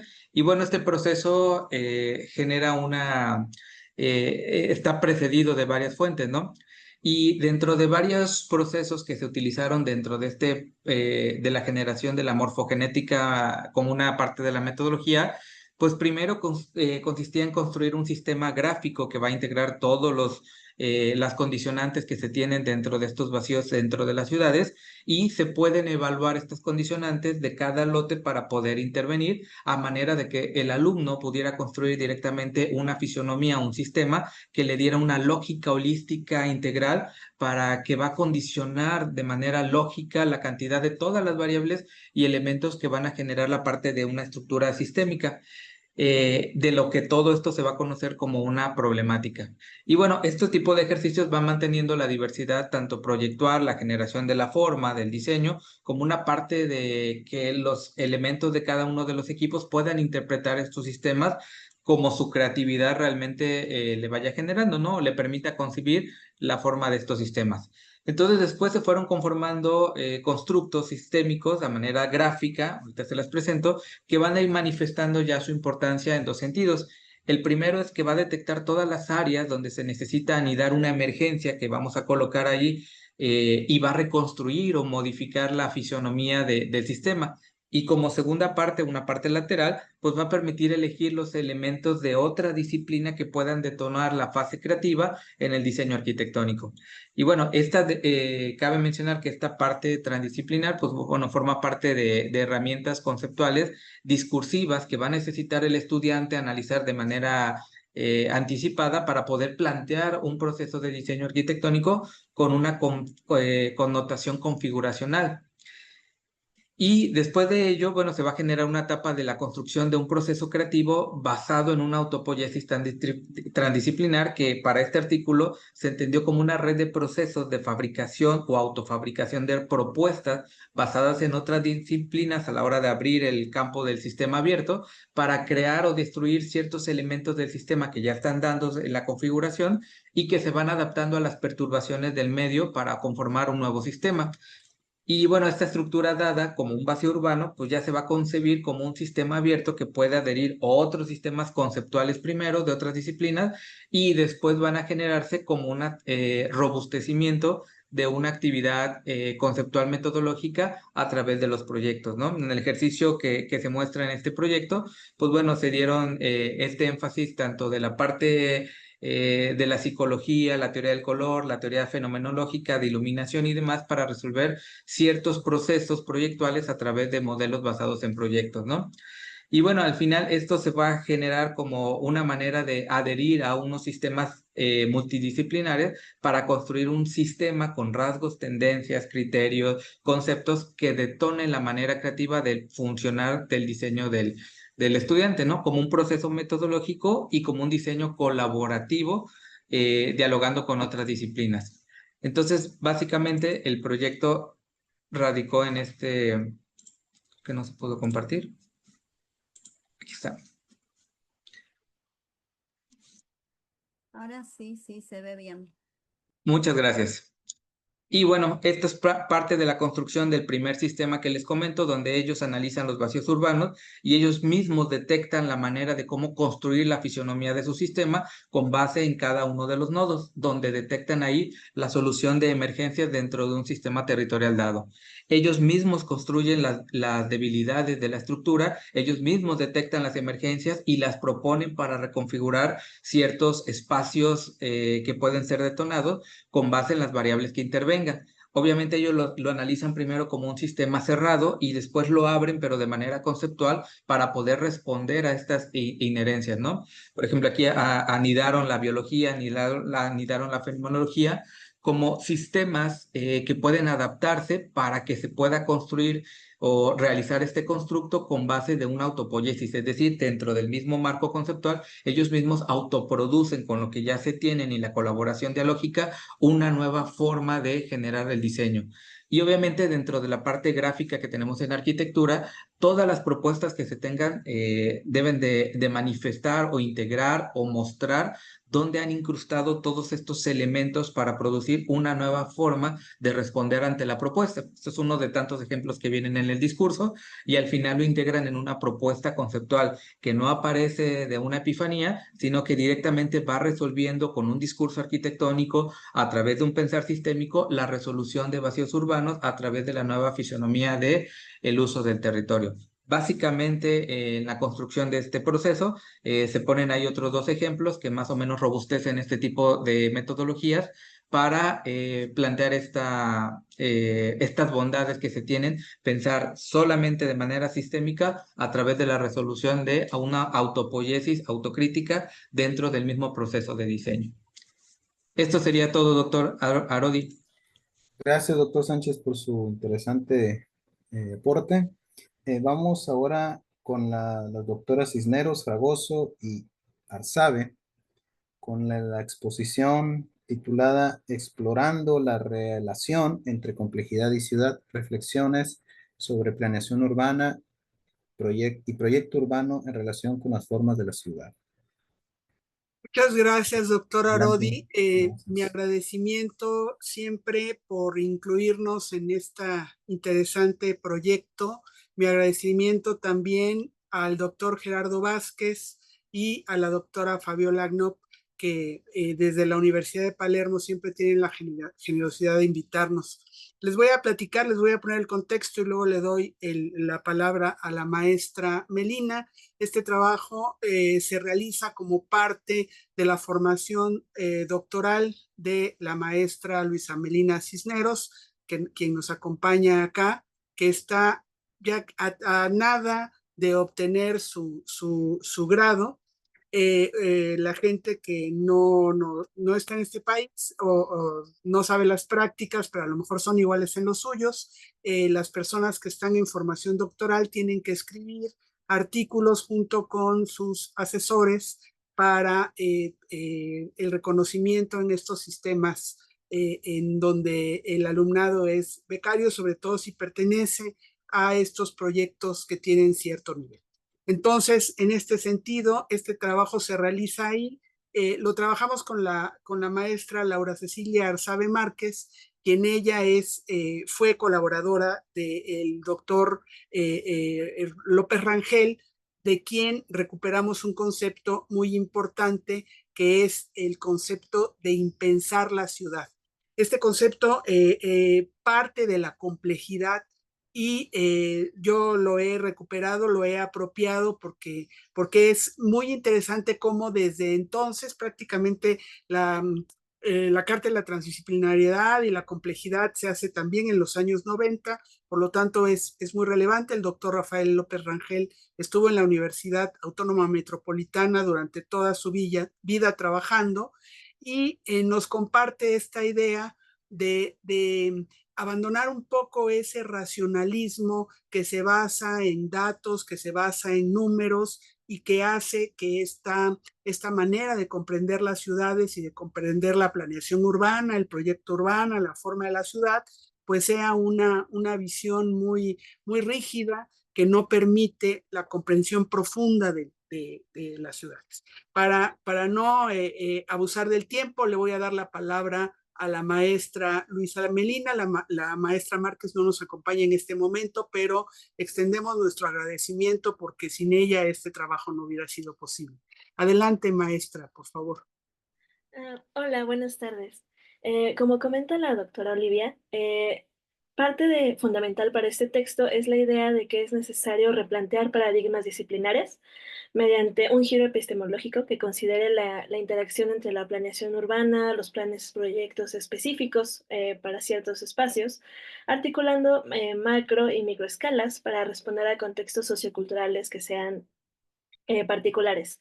Entonces, a partir de esta idea se plantea que la forma urbana es una expresión de los procesos socioeconómicos, históricos, culturales de las ciudades, donde el pensamiento complejo planteado por Edgar Morin también nos sirve como un sustento teórico donde podemos entregar metodologías cuantitativas y cualitativas sin reducir la realidad urbana o los fenómenos urbanos a parámetros estadísticos y finalmente pues también adquirir una postura crítica ante los marcos regulatorios en los que están basados estos datos.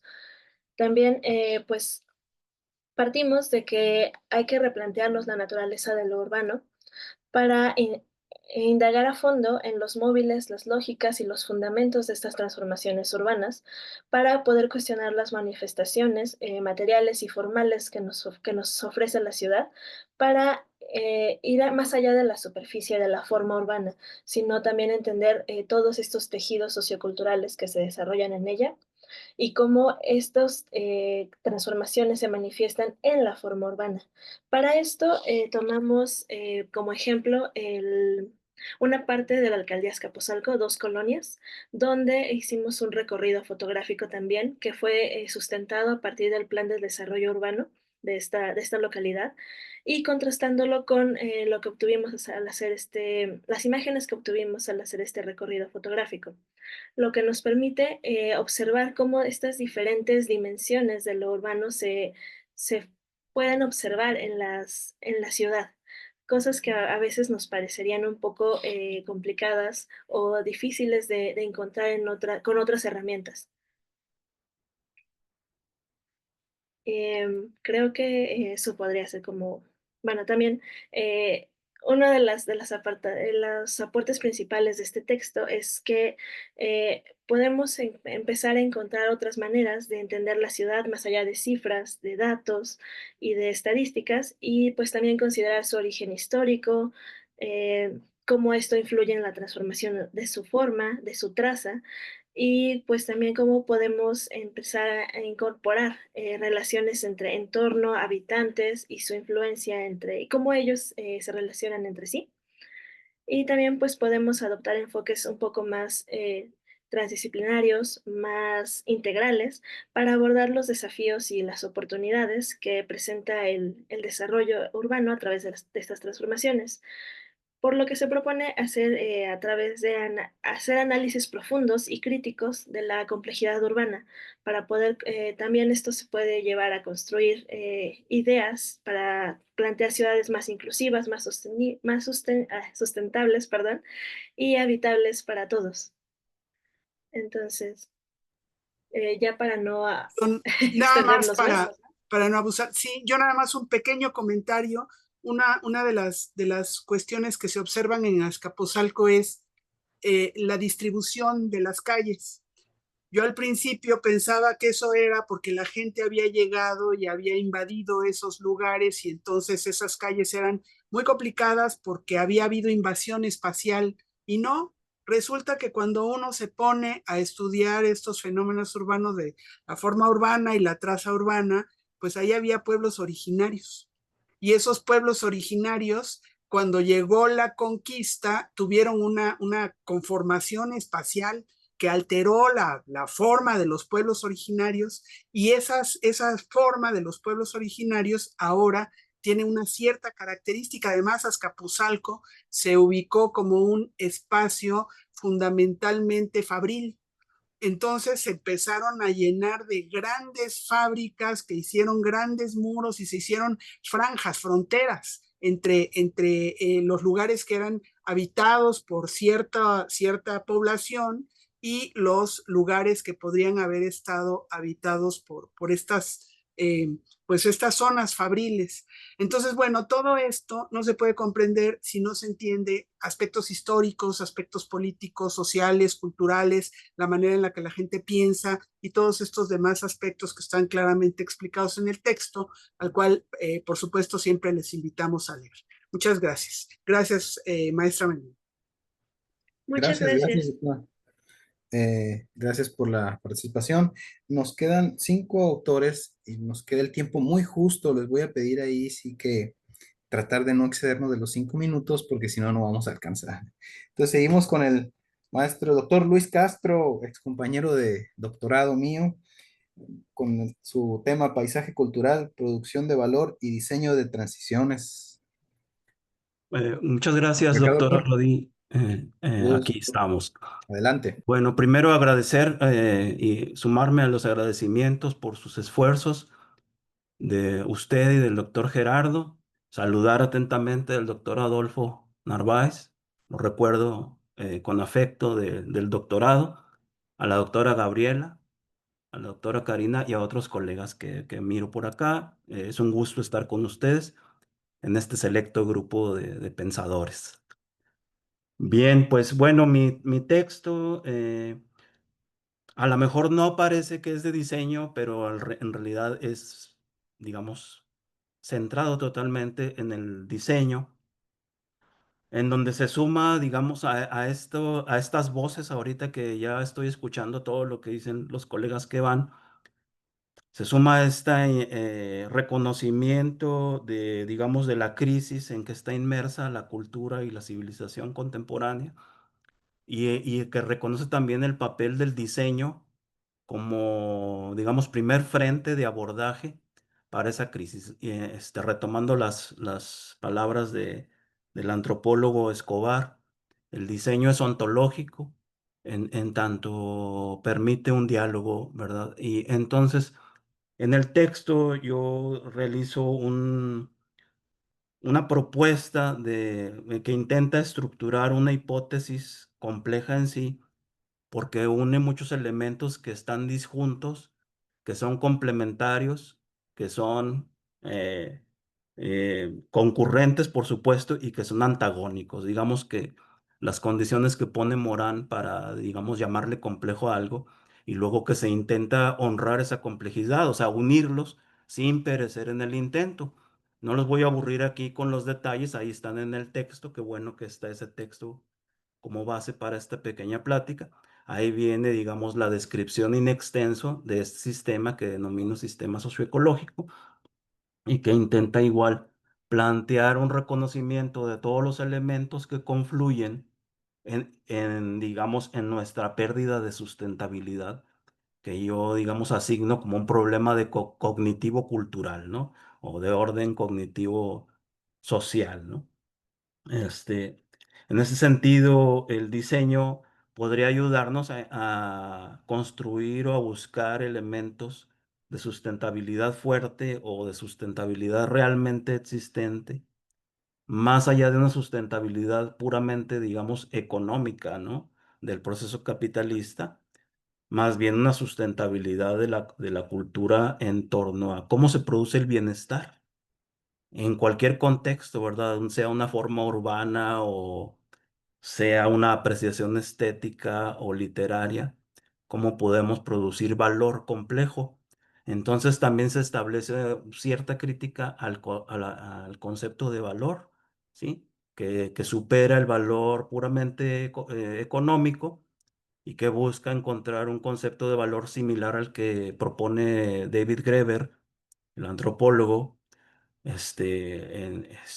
hacia una teoría de un valor complejo, ¿no? Es decir, un valor, un concepto de valor que nace no solamente de intercambios materiales, sino también de intercambios simbólicos y de intercambios sociales o relacionales que pudieran traducirse en lo que se denomina una convivencialidad, digamos, y que entonces al producir valor, en esta producción de abajo hacia arriba en la cultura, se fincan bases reales, o sea, materiales, relacionales y simbólicas, o sea, con sentido o con producción de sentido para el bienestar. Y eso es algo que pudiéramos denominar eh, sustentabilidad fuerte, ¿no? En este sentido, ahí es donde aparece el sistema socioecológico como una hipótesis o como una idea de un concepto abstracto, ¿verdad? Es decir, algo que existe solamente en el mundo de las ideas y que nos deja pensar de manera compleja el proceso de producción del paisaje cultural. O sea, para decirlo en pocas palabras, el paisaje cultural sería el correlato concreto de esta idea abstracta o teórica que denominaríamos sistema socioecológico. ¿Verdad? Creo que sería una herramienta útil para pensar, para una heurística metodológica del bienestar y de la sustentabilidad. Creo que mi artículo trata de abonar por ahí eso. Muchas gracias. Gracias, Luis. Muy interesante. Vamos con el doctor León Felipe Irigoyen, con su título Modelo de Desarrollo Sistémico de Ideas, un enfoque integral para proyectos complejos de diseño.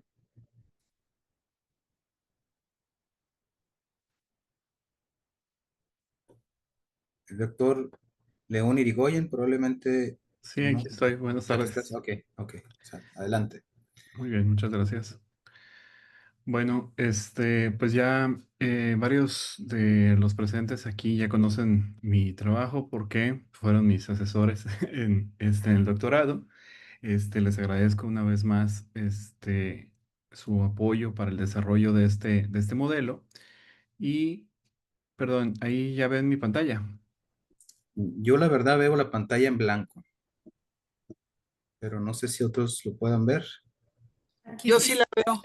Se ve, Yo también la veo. pero se ve. Ahí está. Ok. Ahí está Adelante. bien. Perfecto, Adelante. muchas gracias. Bueno, no voy a extenderme mucho en esto porque pues ya está ahí el artículo, donde la intención de desarrollar o de ajustar esto como artículo era tener una guía, algo como mucho más fácil de utilizar y pues el modelo de desarrollo sistémico de ideas, pues lo han estado utilizando mis alumnos de los últimos semestres para el desarrollo justamente de proyectos complejos, ¿no? Ahí es donde vale la pena trabajarlos y no para el desarrollo pues, de ideas, digamos, o con aplicaciones muy inmediatas, muy gráficas, muy bidimensionales, ¿no? Entonces, insisto, no voy a profundizar mucho en esto, solamente son como los antecedentes donde se exploraron modelos conceptuales pertinentes propios de la innovación, del emprendimiento y del diseño para determinar formas distintas de trabajo y formas de desarrollo de justamente de este tipo de ideas y cómo, insisto, no queda como una entidad aislada, ¿no? Como ocurrencia o como solución, sino que es algo con lo que se sigue trabajando iterativamente y se va desarrollando a lo largo del tiempo, ¿no? Algo como lo que retomo lo que decía Adolfo al principio, ¿no? Donde es algo que cambia, ¿no? Constantemente y que la solución que resultaba pertinente ayer, pues ya ahorita ya estamos en otra realidad y ya no funciona, ¿no? Entonces, a partir de este análisis pudimos determinar que pues hay ciertos requerimientos, ¿no? que se necesitan contemplar, como que hay distintas formas de pensar, que hay necesidad de ciclos inconclusos o salidas previas, ¿no? Que es lo que en emprendimiento le llamamos los MVPs, ¿no? Es suficientemente bueno, con eso está bien. Y pues otro aspecto muy importante era que hay que estar haciendo bastantes cambios de posición y de puntos de vista, retomando la empatía del design thinking, por ejemplo, o tener una visualización completa, ¿no? Y una visión sistémica de todo esto.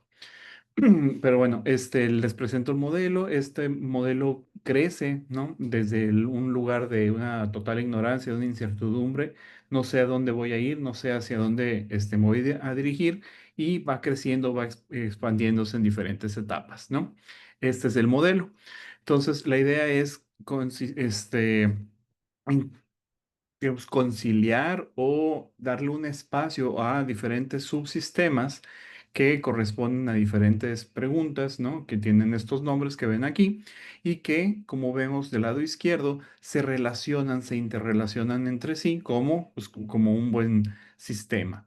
Entonces, la idea es trabajar o poder trabajar cada uno de esos subsistemas, y siempre tener en cuenta, ¿no? Otro tipo de realidades, ¿no? Algo que ha comentado ahorita Olivia, por ejemplo, es que no puedo comprender un fenómeno que estoy viendo, ¿no? Si no comprendo el fenómeno histórico, cultural, etcétera, ¿no? En relación a esto. Ahora, ¿por qué son tantos? ¿Por qué se fragmentan en tantas partes, no? Es porque, pues, tenemos diferentes etapas, lo que vemos en las columnas, ¿no? Son diferentes etapas de desarrollo, y cada uno de los subsistemas requiere, o en este caso, aprovecha herramientas, ¿no? Métodos, herramientas propias, insisto, de la innovación, del emprendimiento, de los negocios, del diseño, para poder actuar, para poder conciliar diferentes momentos, ¿no? Entonces, al momento de distribuir estas herramientas en cada uno de los subsistemas, esto es lo que vemos, ¿no? Con diferentes posibilidades, con diferentes niveles de profundidad, con diferentes requisitos. La intención fue, pues, que esto tuviera una aplicación práctica en estas herramientas, y que al final los alumnos, pues, tengan este dashboard, ¿no? Digamos, tablero de exploración, donde van a poder vaciar la información y poderla vincular y generar nuevas relaciones entre ellos, ¿no? Entonces, de esta forma, y retomando lo que decían ahorita, ¿no? De la emergencia, ¿no? De este tipo de ideas, pues es lo que hemos estado ahorita trabajando, ¿no? El semestre pasado, ya para cerrar con esto, varios de mis alumnos estuvieron desarrollando proyectos o pues ideas de emprendimiento, ¿no? Muy interesantes, justamente por lo mismo, utilizando el modelo y aprovechando las herramientas para vincular, por ejemplo, cosas de comida fusión, ¿no? O nuevas áreas de aplicación, o problemas que no habían contemplado, por ejemplo, la realidad aumentada de los celulares para facilitar la navegabilidad en la Universidad de Sonora, etcétera, etcétera, ¿no? Que son proyectos, digamos, más complejos, multidisciplinares, que finalmente se van desarrollando en este sentido con la ayuda del modelo. Y pues bueno, de mi parte sería todo. Muchísimas gracias a todos. Una vez más, a la doctora Erika, al doctor Arodi, al doctor Leonardo por su apoyo en el desarrollo de esta propuesta. Y como decía también el doctor Leonardo, pues esperemos tener algo un poquito más profundo, más complejo en su momento, para poder aprovechar esta aplicación. Se ha estado aplicando en diferentes universidades, tanto para su validación como para su aplicación real. Y pues bueno, muchísimas gracias a todos. Gracias, León, por el aporte. Gracias. Seguimos con los autores Saldívar Presa y la doctora Karina Soto. El artículo es titulado Mobiliario Urbano y su función instrumental en la habitabilidad. Hola, buenas tardes. ¿Sí me escuchan y me ven? Buenas tardes, doctora. Sí, adelante. Perfecto, pues entonces yo ya activé aquí el temporizador. Son 5 minutos que vamos a aprovechar al máximo. Pues así como comentaba el doctor Arodi, el título de nuestra investigación es Mobiliario Urbano y su función instrumental en la habitabilidad. A veces no se repara el valor de los objetos, sobre todo así como en lo que ya está como predicho, prehecho, ¿no? Entonces, Gilberto Saldívar y Tadeo Presa son alumnos del doctorado de la Facultad de Arquitectura de la Universidad Autónoma de Nuevo León, y en una de sus clases, que es la que imparto, que es Metodología y Técnicas Avanzadas de Investigación, nos dimos a la tarea de ver el efecto de utilizar un banco que no es precisamente el que se usa en la gran parte de los parques o espacios públicos de nuestra ciudad, sino que este es más bien un cubo. Entonces, a partir de este espacio que está habilitado en la facultad, empezamos a hacer un ejercicio, obviamente, pues como la clase lo requiere, pues desde el proceso de observación o participante, las fotografías, los videos, y hasta que llegamos a tomar el objeto para identificar cómo se realizaban actividades que estaban vinculadas con la pirámide de Maslow, y entonces entender el valor del proceso de diseño de un objeto como este, que es el banco o una banca, y el efecto que tiene sobre las necesidades más elementales y la autorrealización de la comunidad en donde están insertos estos objetos. Entonces nos dimos a la tarea de analizar minuciosamente la interacción socioespacial y el diseño adaptativo por medio de este artefacto, objeto de diseño, cómo es que la forma, su altura, el material, la distribución, que no persiguen un patrón rígido, sino más bien están como estos elementos, vamos, no uno al lado del otro y no todos iguales. Entonces, cómo eso le permite una adaptabilidad funcional y simbólica, lo que también ayuda a la apropiación del espacio por parte de los usuarios. Para nosotros fue prácticamente el primer ejercicio que hicimos en esa materia, y nos dimos a la tarea de ver cómo podíamos representar el efecto de este objeto. ¿Por qué? Porque estamos condicionados en otros espacios públicos a que solo puede haber 2 personas o 3 personas en este objeto que aparentemente solo es para descansar, cuando con esta propuesta de diseño pues varía la cantidad de grupos que interactúan y las actividades que ellos realizan en este espacio. No, en particular a mí me gustó mucho este ejercicio porque entonces nos permite ver cómo la escala de análisis se modifica en función de nuestro interés investigativo. También es muy relevante mencionar cómo es que dentro de la investigación se propone el concepto de homeodinámica para entender cómo los usuarios ajustan su relación con el mobiliario en función de sus necesidades, generando una autorregulación espacial y funcional entre el cuerpo, el objeto y el entorno. Entonces, obviamente, esto ha sido como muy motivante para los alumnos también, porque se dan cuenta que el nivel del programa que están llevando a cabo, pues está como para poder compartir los hallazgos de nuestra investigación a nivel nacional e internacional.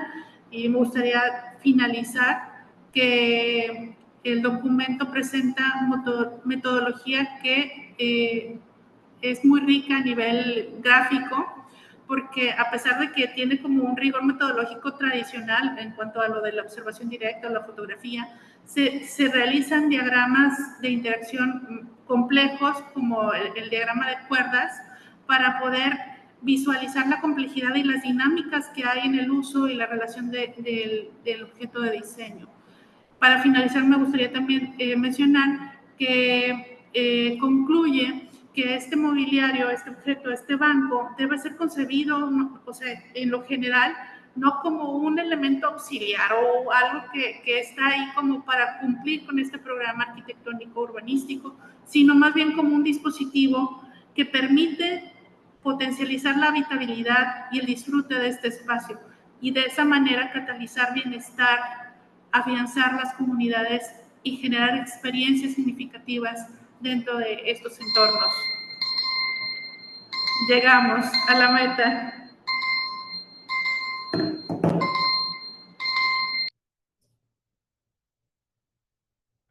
Muchas gracias, doctora. Gracias por su intervención. Vamos con el siguiente artículo, penúltimo, de la doctora Adilén Cornejo y José Antonio González, El espacio público, identidad e imaginarios, una mirada desde los sistemas complejos. Adelante, doctora Adilén. Buenas tardes. Buenas tardes. Ok, qué bueno que nos escuchan. Bueno, vamos a dar una breve semblanza en 5 minutos nomás del artículo El espacio público, identidad e imaginarios, una mirada de los sistemas complejos. Y bueno, en resumen, lo que plantea el artículo es, debido a la creciente globalización y la expansión urbana a nivel macro, todo esto ha posibilitado la emergencia de estudios sociales y espaciales como detonante de lo que son las relaciones, las interrelaciones humanas. Este progresivo avance también nos habla de una concientización respecto a estudiar los fenómenos sociales, y esto ha generado la incorporación del sujeto y la sociabilidad para comprender cómo las estructuras sociales y culturales influyen en la experiencia subjetiva, de tal manera que el individuo, al estar en un conjunto, pues forma parte de varias redes de interacción y de interconexión, ¿no? De hecho, pues ya el inconsciente colectivo, su formación, su consolidación, cómo se viene estudiando todo este fenómeno por John Campbell, Newman, James Hillman, todos ellos nos plantean, ¿no?, que el individuo va construyendo este pensamiento de colmena, ¿no? Y el espacio público va a ser un reflejo de este comportamiento del individuo en comunidad. Y el artículo explora toda esta cuestión, ¿no? El estudio de las ciudades, que planteamos que ahí se ha vuelto un tema donde todas las disciplinas, desde diversos enfoques, o muchas disciplinas desde diversos enfoques, tratan de explicar qué es lo que pasa con las ciudades, y son claros ejemplos de sistemas complejos. ¿Por qué? Porque están formados por múltiples elementos, personas, infraestructuras, instituciones, redes de comunicación, y toda esta comunicación de manera dinámica y continua también permite, genera y produce o da pie a patrones impredecibles y transformaciones constantes en la estructura urbana. Entonces, la complejidad de los sistemas socioespaciales, como las ciudades, se manifiesta en un carácter de sistemas complejos adaptativos, capaces de generar conductas urbanas que se traducen en expresiones territoriales únicas, con dinámicas sociales específicas, y estas condiciones no solo afectan al entorno físico espacial de la ciudad, sino también inciden directamente en la cultura de las comunidades que la habitan. Este comportamiento responde al desarrollo creciente y sofisticado de las sociedades modernas, y de esta manera encontramos cada vez formas de interacción más complejas, el uso de herramientas como la IA, y fenómenos contemporáneos como una exaltación hacia ciertas formas de conducta. Ya por ahí es interesante ver cómo autores como John Chulhan, por ejemplo, aquí lo tengo aquí apuntado porque no domino otros idiomas, Bauman o Debord hablan de esta cuestión donde se presenta una degradación contemporánea, ¿no? No hablemos tanto así de valores, pero sí de la perspectiva del ser humano, ¿no? Los valores han cambiado, o lo que arrastra al individuo, lo que persigue el individuo en la sociedad actual, ¿no? Ahora es una sociedad mediática, se busca más la imagen, se busca la forma, no el fondo. no hay profundidad en las cosas de manera general, en lo que se ve en los grandes problemas globales. Y la ciudad también es un reflejo, ¿no? El imaginario nos permite explorar esas zonas donde la ciudad va comportándose y es el reflejo también de esa decadencia espacial, mental. Entonces, vemos estas redes de complejidad que no son fáciles de digerir en términos generales por el grosso de la población, pero hay miles de ejemplos que nos demuestran que hay una conexión entre las personas. Como mencionaba el doctor Benito hace un momento, los campos antropomórficos de Rupert Sheldrake, pues sí, evidentemente hay y no ese, o sea, hay N cantidad de investigaciones respecto a cómo el ser humano está conectado y más allá de lo que se interactúa físicamente a nivel mental, cerebral, hay implicaciones más profundas en las que apenas estamos investigando, etiquetado como pseudociencia actualmente, y no sabemos dónde voy a detonar esto, ¿no? Entonces el imaginario es una herramienta que nos permite conocer esa identidad que se está gestando en la ciudad, cómo se está comportando la población y cómo se van consolidando nuevas formas de comportamiento. Por ejemplo, en ciudades como la nuestra, en Monterrey, pues el imaginario de estos años 2020 no es igual al de los 80, ¿no?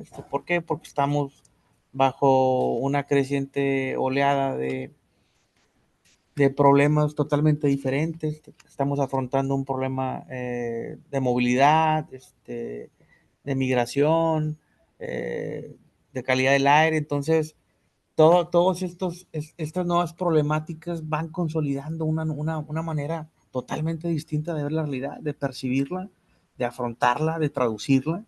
Y el espacio siempre va a ser un reflejo de la sociedad y también del poder que se ejerce a nivel de grupo, ¿no? A nivel de sociedad, ¿no? No específicamente el gobierno, pero el territorio es un reflejo de su población y también, ¿por qué no?, de su gobierno y su forma de ver la sociedad. Pero bueno, a grandes rasgos, esto es más o menos un poco de lo que planteamos aquí en el artículo y también vemos a la ciudad como un modelo de identidad, inevitablemente es un modelo de identidad y lo explicamos a lo largo de este breve artículo.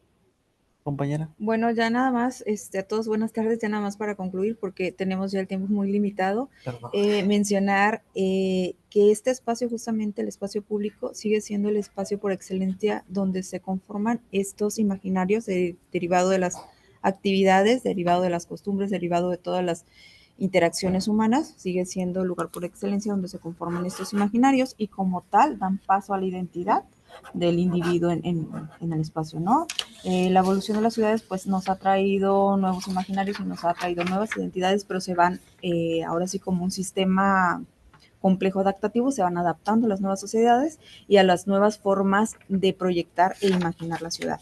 Bueno, y de nuestra parte sería todo. Muchísimas gracias por su atención y agradecer también al doctor Arodi por su tiempo y su apoyo en este trabajo de investigación.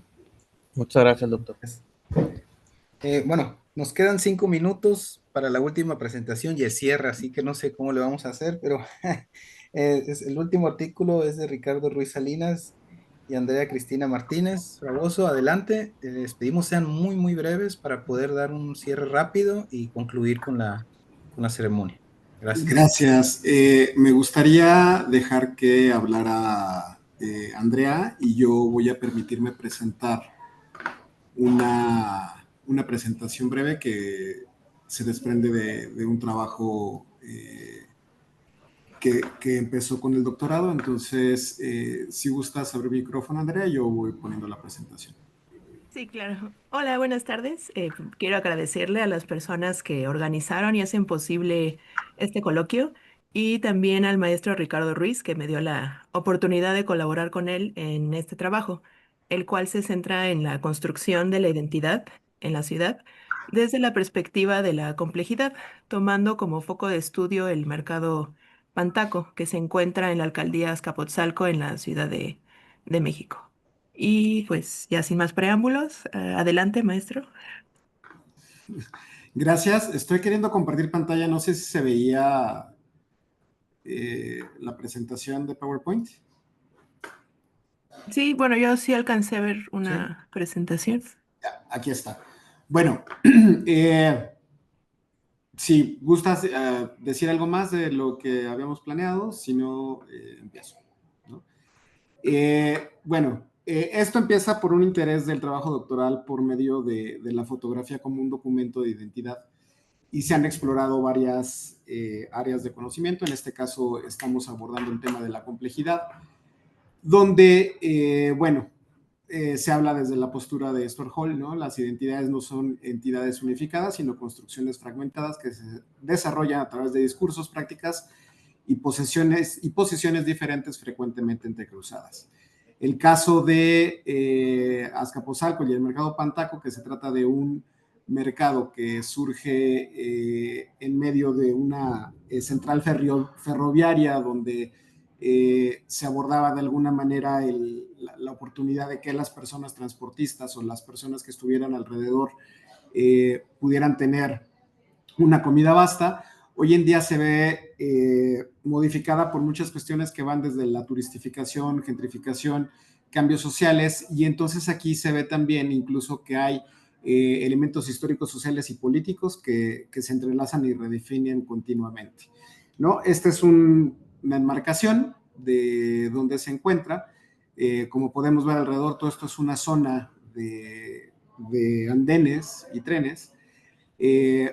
Y bueno, esta es la perspectiva del mercado, ¿no? Hay una unidad habitacional enfrente, pero también alrededor hay aduanas, hay una serie de cuestiones, y a este mercado lo visitan muchas personas que trabajan dentro de estas empresas, tanto en las aduaneras como gente que va a comer ahí por mera cuestión cultural, porque se ha vuelto algo turísticamente interesante por medio de las porciones enormes que sirven, y se ha vuelto un punto de referencia cultural. Entonces, todo esto va dotando de una identidad que se conforma desde muchos puntos, y como se menciona ahí en el texto, bueno, tiene que ver con este entramado de complejidades. Muchas gracias. ¿Sí vieron la presentación, no? Sí, sí. Ok, perfecto. Y no sé si gustes concluir, Andrea, por favor, gracias. No, de mi parte ya es todo, principalmente por la cuestión del tiempo. Y Gracias, pues sí, nada exactamente. más Nos fuimos rápido. agradecer la Muchas oportunidad. gracias. Y gracias por la oportunidad a todos los organizadores y bueno, sería todo. Gracias por sus aportes. Bueno, con esto concluimos. Bueno, yo quiero agradecer a todos los participantes, todos los autores, o en esta ocasión todos estuvieron presentes. Hemos hecho esta dinámica algunas veces y por alguna razón alguno no podía estar. En esta ocasión estuvieron todos, lo cual les agradezco. Muy interesante, muy nutrido el cuaderno. Yo, la verdad, quedo muy satisfecho con esta labor realizada. Con esto, pues terminamos el 10º Coloquio Virtual Internacional de Investigadores. Sin embargo, yo quisiera dar la palabra si alguien de ustedes quisiera comentar algo, manera de cierre muy breve. Adelante, con gusto.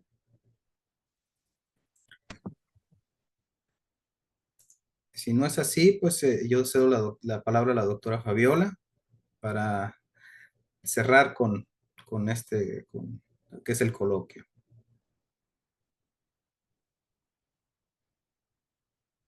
Claro que sí, bueno, muchísimas gracias. Me pongo el auricular para hablar porque si no se me escucha bajito. Bueno, muchísimas gracias, doctor. Ahí les estaba escribiendo en el chat que, bueno, lo pongo, que la verdad felicitaciones por el trabajo que han realizado y por la asistencia perfecta, sí, porque sé que en algún momento nos toca que son vacaciones por allá, entonces a veces nos ha dificultado la presencia de algunos expositores. pero realmente un gusto enorme tener este número. Decíamos que era un volumen que iba a tener su peso y así lo fue. Y lo que más contenta me pone, y desde la institución en sí, es que este trabajo colaborativo se sostiene. Y eso nosotros creemos que para la vinculación del cuaderno con el CONICET y con todos los indexadores que tenemos a nivel internacional, eso es fundamental. Y ese es el trabajo de ustedes, ni más ni menos, porque nosotros ponemos simplemente el ordenamiento de las cuestiones y la edición y demás, pero el trabajo viene desde ustedes. Así que muy agradecida. Por supuesto, no se pierdan. Continuamos con esto para el próximo volumen. Ya estamos preparando el encuentro del 2026, el plenario. También hay como un conversatorio que está dando vuelta como simposio, que también el doctor participó, el doctor Arodi Vázquez, también el doctor Vázquez. Así que siempre la universidad está abierta a estos espacios de intercambio. Así que muchísimas gracias y bueno, vamos por el próximo cuaderno y estamos en contacto. Seguramente tendrán noticias nuestras a través de los doctores, obviamente. Muchas gracias, doctora Fabiola, por su apoyo a la Universidad de Palermo, Alejo, y pues estamos, ya sabes, seguimos colaborando y a la orden. Muchas gracias. Bien, muy encantada de haberlos escuchado. Adiós. Un Hasta la saludo a próxima. todos. Hasta luego, muchas gracias. Buenas tardes.